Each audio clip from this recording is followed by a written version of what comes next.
Hi everyone, and welcome back for week 5 of our podcast. So I'd just like to say thank you to everyone who has been listening each week, and for everyone who's been getting involved with our competitions. So as usual, obviously we include a competition with each week, and we really enjoyed reading the entries from last week's competition. If you are interested in getting involved, then listen until the end of this podcast and we'll tell you how you can enter. So this week we are thinking all about kind of preparing for work, preparing for kind of post-16 options, and exploring the differences between college and apprenticeships, and kind of the different steps involved. So we are going to look at things like application process, kind of searching, the initial search, and interviews, and then what that kind of might look like. And as always, we will offer our top tips and answer as best as we can the most Googled questions around this topic.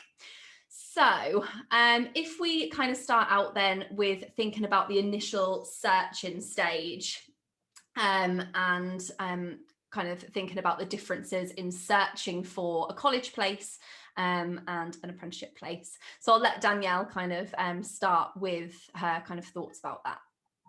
Yeah, so I think we've had quite a few questions, I know, over the past few weeks from different students just about sort of the differences, like you say, between your post-16 options and how you actually make those decisions.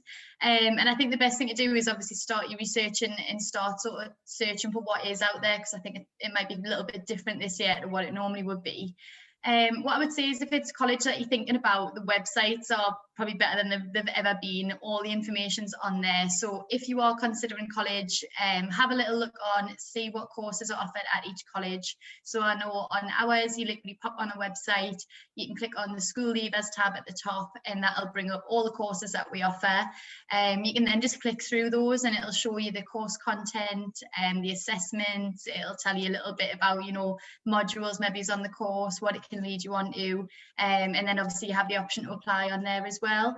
And I know for us, we also have like a live chat as well. So if you did, start looking through any of the courses and then you were thinking about some questions along the way, you can pop those in the live chat on the right hand side, and someone will get back to you sort of straight away as you're doing your search. And I think that's really useful. Especially at the minute when you can't kind of go in or maybe have face-to-face kind of conversations with colleges. So yeah, for colleges, I'd say look on the websites, definitely look around, virtual tours. It'll show you facilities, and kind of all the information you would normally get, I guess, is on there. Apprenticeships are a little bit different, aren't they? So you can kind of find those in a few different places. So some colleges will sort of advertise apprenticeships on the website, or you might sort of look on government website, National Career Service, or you can actually go like direct through different sort of organized like businesses as well.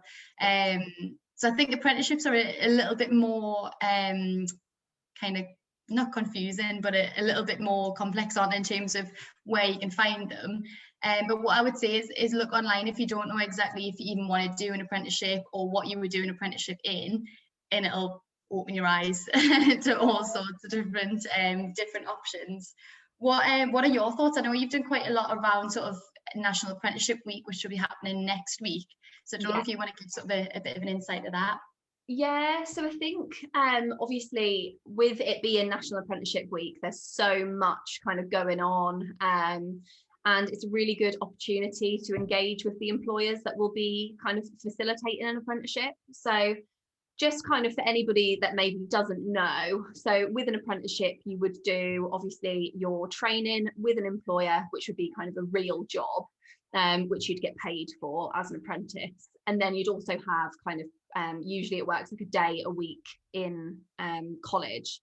So what I would say is the best way to kind of find apprenticeship placements is probably through the employers and those kind of businesses themselves. Or obviously, as you mentioned, Danielle, you've got kind of National Career Service, which advertise kind of apprenticeships on there, the government website. And then there are also, we've got this week is Get Up and Go, So we'll kind of leave the links and things like that in the description. Is it this week? It's the weekend on Saturday. Yeah. Saturday, 13th, yeah. Yes, Saturday the 13th. And we are going to kind of be at that event as well, but it's kind of a chance for you to actually engage with the employers that will be offering the apprenticeships. I think that's a fantastic way to search for an apprenticeship, and again kind of ask those employers key questions you might have. I think one of the biggest things really is probably with a college course, I think it's a lot easier to identify ones that you want to do because they're by subject. So when you're thinking about college, you'll be like, well, I enjoy art, for example, so I'm going to do a college course in art. Whereas with apprenticeships, they're obviously job titles quite often. So if you wanted to do an apprenticeship, it might be like a digital marketing apprentice, which is a little bit more kind of niche, I think. And I think for students, when you're looking at that, you'll be like, I don't know really what these job titles mean a lot of the time. So I think if you identify the overall area and sector that you want to work in, and then maybe think about narrowing it down to a specific job, then that could be useful. But we'll link kind of anything we think will be particularly useful in the description on this video as well, so you can kind of find the links there. But yeah, I think we've probably summed that up in terms of actual job search. So if we move on then to kind of applying. So obviously you touched on there about kind of the application process for a college. Could you just go maybe into a little bit more detail about what that would look like in terms of actually applying for a course? Yeah, definitely. So again, I've had quite a few students this week who are a little bit concerned about the application process, especially around sort of predicted grades this year. So before we get started, I just want to make sure, sort of clarify that it's absolutely fine if you don't have your predicted grades yet. If you don't know, what they are, nobody knows how they'll be sort of assessed yet. Don't worry, you can still apply for colleges without your predicted grades. So don't worry about that. All you have to do is go on the website, like I mentioned before. When you look at the course that you're interested in, on our website, the right-hand side, it'll say apply now. You can click on there, and it's just a really simple application form. It just asks for obviously your name, your contact details, which school you're at. There'll also be an option on there to put in any additional support. So if you're looking for support in terms of dyslexia or any additional learning support, it might be financial support, anything that you might be concerned about, you can pop in that sort of support box on there as well. But as I say, it'll just take you through really simple contact details. You can submit your application on there, and then someone will be in touch with you regarding maybe it's an informal interview. After that, again, I would say don't worry. I think the word interview is like, it's a bit scary sometimes, isn't it? But it is a case of just making sure that you've applied for the right course, that we can kind of get an idea of where you're at the minute, what you're looking to get from the course, maybe if you know what career you want to go on to next. It's just to get a really good idea of kind of where you're at as a student, where you want to be after, and anything that we can help you with between kind of now and getting started in September. So I'd always say, like, if you're interested in college, go and secure your place, get the application in, then you've got it. And if it comes to sort of results day and you've changed your mind and you want to go onto a different course, or you want to go onto an apprenticeship or even stay at sixth form, that's absolutely fine. You can just withdraw your application. It's not any sort of contract or anything. Yeah, you just forget about it. Whereas obviously if you decide you do want to go to college, you've got that place and you're ready to go, and you've had all that support between now and then. So yeah, I would definitely say if you even considering college, go on the website, get your application in, get that process started. And it's good to have it. It might be your final plan, it might be a backup plan, but it's there either way. Yeah.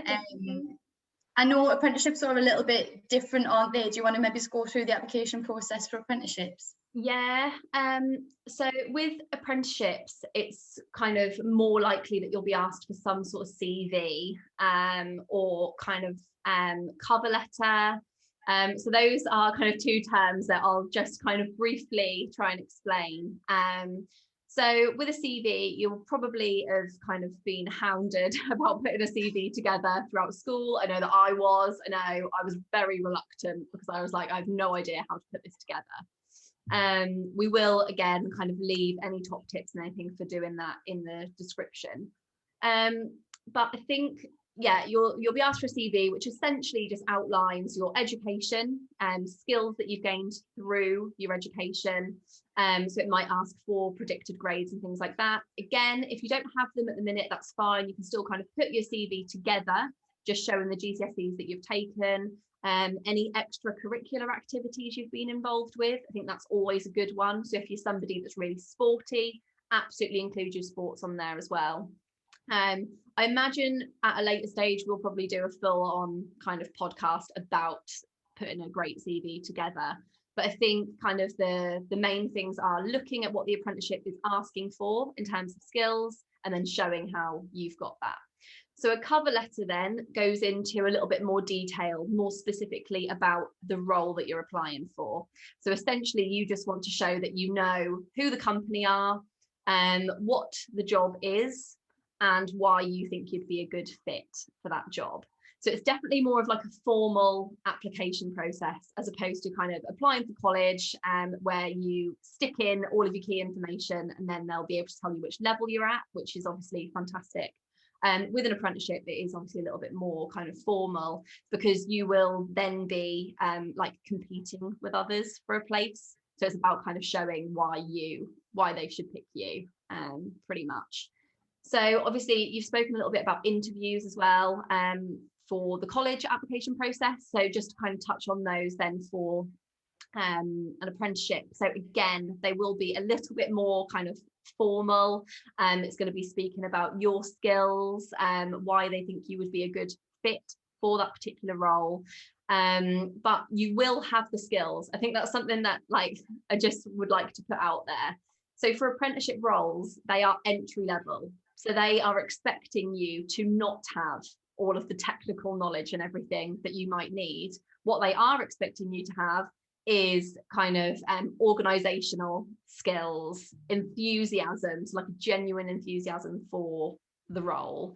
They're looking for somebody who is dedicated and motivated and committed. And I know they sound like just buzzwords, but you've got to think, for an employer, that is the employee that they want. They want somebody who they can mold into this person who has all the technical skills. I'm trying not to waffle too much, because I feel like I could go on about it for ages, but I think that is kind of the big difference between kind of a college application and the apprenticeship application, because you're filling a job is what you've got to think of. But you'll have those skills, like I said, from school or extracurricular things as well. Like I said, could waffle on about kind of how great students are and how many skills they have just from being kind of at school and doing your work, but I won't bore everyone with that. But we'll also leave tips for kind of interviews and things in the description as well. So then if we think about our own top tips, if we kind of move on to top tips for kind of the whole process then of applying to actually getting the role, for both college and apprenticeships. If you'd like to go first. Yeah, definitely. I think for me it would be to start early. I think even at the minute, like a lot of students are thinking, oh, it's just, it's the start of the year, it's only February, and this won't be happening until, say, September, when you're actually starting on your course, your apprenticeship. It can feel early, but it isn't. So I would definitely say, go to these events, go to like visit open nights, the virtual ones. Even just have a little look on websites, even if you're not going to open nights or anything, just have a little look around. I think we've all got quite a bit of spare time on our hands. Just go on websites, do a little bit of research, ask the people in your house, if your family, your guardians, whoever you live with, just see what they do. How did they get the role that they're in? Because I think you kind of take for granted, don't you, like what your parents do, but does anyone even know how they got there? So like ask them, see what their route was, and kind of start having those conversations, I think. and it'll really help you. You know, the last thing you want to do is kind of get to the summer when you've finished school and then you're thinking, oh God, what am I going to do next? Because that's like a point in that you've never really been in yet, have you? You've always just had summer and then you go back to school. Yeah. So start early, start thinking about it and know kind of what your options are, even if you're not applying yet. But if you know what you want to do, get your applications in, and it takes off a lot of pressure. And then with that, I'd just say have a bit of a plan B. So even if you know exactly what you want to do and you know you feel like you're completely on track with it, that's great. Chances are it'll all work out and it'll be great. But have a plan B just in case. Obviously you might get results day, you might not quite get what you were expecting. You might, put in applications for apprenticeships and then you might not get them, or you might apprenticeship situation might change and you might not be able to start in September, or lots of things can affect it. And I think we've all sort of realised that this year, that you kind of don't know what's around the corner. So have a bit of a plan B, especially when we're talking about apprenticeships. They are competitive, and it is hard to get. Obviously it's not impossible. Lots of students go on and get apprenticeships, which are great. But we usually say, if you've applied for apprenticeship, maybe apply for college as well. Yeah. And then if you don't get your apprenticeship, you've got a college place and you can still, probably study in the same subject area. It'll still be able to lead you onto those careers once you've finished studying. So you can get to the same place at the end of it. It's just a slightly different route. So definitely have a plan B, just in case you don't know kind of what's around the corner. Yeah, completely agree. I think I'd probably follow on from that as one of my tips in terms of just being realistic. And I think that is just useful in life in general, just being realistic. I think it's great to be aspirational and have kind of big dreams and goals in terms of your career. And I think we all do. And that is brilliant, because that is how we can stay motivated when you have kind of an aspirational end goal. But I think in terms of your route maybe to get in there, you have to think kind of realistically. So it's similar kind of to how you were just mentioning there with apprenticeships. So I think if you maybe apply for one apprenticeship, don't put all of your eggs in that one basket, and think, well, I've applied for one apprenticeship, so that's enough, that's fine, I'll get that. I'll just get that, and then kind of and that'll be it, and that's what I'll do. Because like you were saying, if you don't have any sort of backup, and that apprenticeship maybe for whatever reason might not even go ahead, maybe the employer can't offer it anymore or something like that, I think you need to be realistic, have other options.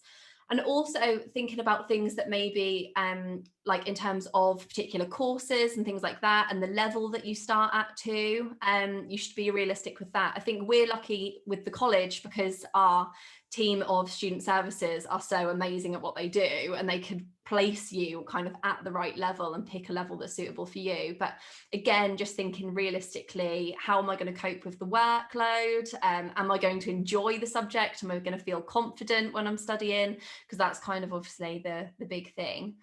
I think as well, kind of going on from that, my second tip would be to use the support that is available. So like I mentioned, we've got our expert student services team, but I think even within your schools, kind of booking a careers appointment, if they're available to you, absolutely use them. It's something I definitely didn't take advantage of enough when I was at school. And I think having careers advisors that are kind of available to book an appointment with, that is such a great resource, because they genuinely know what they're talking about. So I think absolutely, if you can, get yourself booked in with an expert who can talk through it with you, have a look at your options and kind of weigh up the best kind of route for you. So I think that would kind of be my couple of tips.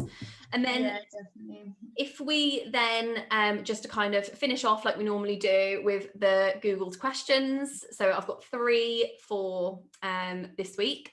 So the first one then is, can you get an apprenticeship in? And then this question was followed by loads of different, so like insert a different career here. So it's followed by loads of different kind of sectors. So I'm guessing people are kind of questioning, what can you actually do an apprenticeship in? So I don't know if you want to take this one. Yeah, I think that's a really interesting question, isn't it? And I think, like, especially now, you can get apprenticeships in almost all sectors, like you say. The list could kind of go on, and some of them will be, like you mentioned at the start, job roles that you maybe haven't even heard of yet.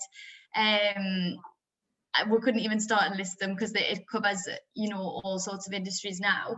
I would just say, go on things like the government website or National Careers Service, because if you don't know what you want to do yet, they'll list all the different employers and different roles that you can go into for apprenticeships. But more than likely, whatever career you're thinking of, there's likely to be an apprenticeship with somebody who will offer it, or if not, a sort of a similar area.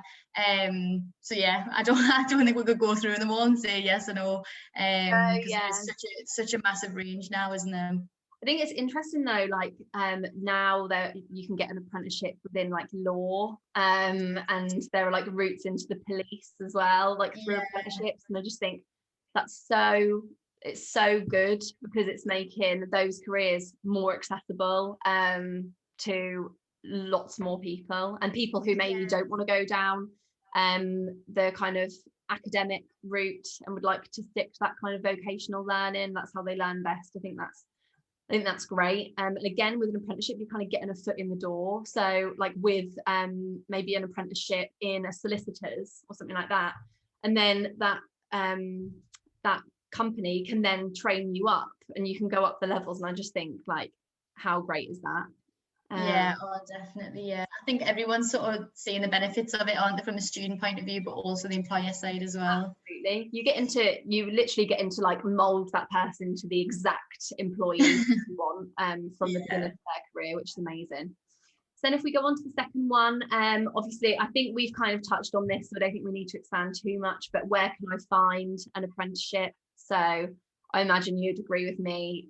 It's just all of those places that we've kind of been referring to, and then there are some that are specific to the Northeast as well, which again we will leave below this video. So if there's anything that we've kind of touched on today, or you want to find out more, there should be kind of some links down there for you to have a look. And then lastly, controversial, is an apprenticeship better than college?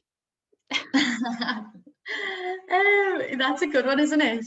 And I think we kind of touched on that before, didn't we? It sort of depends, what it is that you want to do. If you know the exact job role that you want to go into at the end of it, and you've done a bit of research and things, I think apprenticeships are a great option. Like you say, you get your foot in the door with an employer, you can work your way up, they can kind of shape you into the employee they're looking for, and you kind of learn along and develop with the company, I guess. So I think they're like an excellent opportunity. And I think in terms of college, you can get similar knowledge, you can get all that hands-on experience, in the facilities in college. Sometimes it's a good way to kind of keep your options open a little bit. So if I think you're interested in one, if you're interested in a certain subject, but you don't know exactly what you want to go into at the end of it, college is a really good way to kind of keep a few different doors open, I think, and get a bit of like sort of further study, bit of experience kind of in the workplace, I guess. But just kind of keep your options open a bit. It's a difficult one, isn't it? Not knowing you sort of depends on the person, I guess, along pretty much everything, doesn't it? Yeah, definitely. I think it's all going to be like completely individual to everyone, kind of which would suit them best. But I think, like you were saying, if you're maybe somebody who kind of maybe you enjoy a particular subject like computing or something like that, but you don't know which kind of particular niche you're most interested in within computing, then it might be you want to do a college course in it, and then you can kind of figure that out along the way. You'll get to kind of have a little go at everything. Whereas if you're somebody that is just absolutely in love with the idea of doing cyber security, as an example, then there'll be apprenticeships in that particular route, or maybe web development. But again, it's that kind of balance of, would you prefer something a little bit more general to develop your niche and to develop your interests, or do you already have that strong interest and enthusiasm for a particular kind of route, and then maybe the apprenticeship route is kind of an option that you'd like to go for? So I think that's kind of the the key difference. But like we said, it's individual to everyone and definitely not a question that we can answer. So just to finish off then, as we always do with our competition, so fully aware that half term is just around the corner. So just to keep things kind of light-hearted, we'd just like you to send us kind of any plans that you have, no matter how big or small, fully aware as well that everyone can't kind of just go off and do whatever they want to do. So just let us know how you plan to use your kind of spare time.